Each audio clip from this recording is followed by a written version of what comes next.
More UN sanctions for Iran. Condoleezza Rice tries to get Mideast peace talks back on track, and Ecuador severs ties with Colombia. Hello and welcome to the news. The G is silent.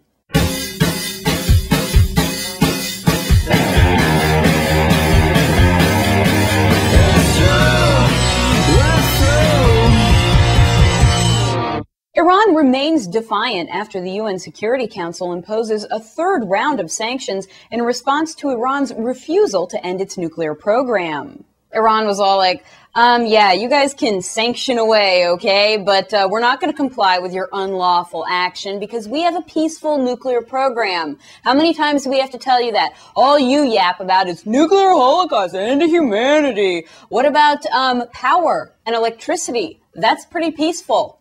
Meanwhile, the Security Council was like, I think that this sends a really strong message that we're not going to tolerate these types of things, and that we will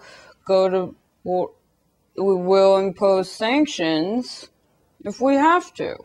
U.S. Secretary of State Condoleezza Rice is trying to get peace talks back on track after they were suspended following an Israeli offensive that killed 100 Palestinians. Condi was all like, okay, look, this is really annoying to me, okay? I'm just going to be honest here. This was Bushy's thing. He was going to wrap it up before we're out of there. And now, okay, but I'm confident we can get past this and we can get back to making progress, okay?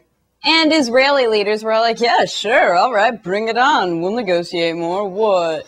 And Palestinian people were like, but actually, you guys are using robotic drones to kill people and not structures, so that's really not conducive to the peace talks. Exactly.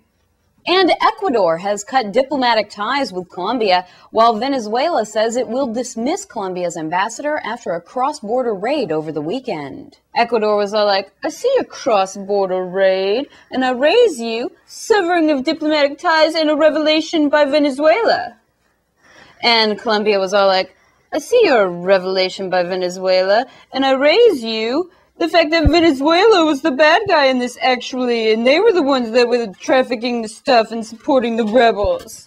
And Ecuador was all like, oh, I see you, that stuff about the document, and your mom, and oh yeah, forget about your hostages. And Colombia was all like, oh really? Forget about my hostages? Oh, I think that maybe the Colombian rebels were buying uranium. What about that? And that's today's news. I'm Marta Costello, and I have to clean up a lot of cards now. Also, check out the sweet pictures of the avalanche on Mars, which is pretty cool.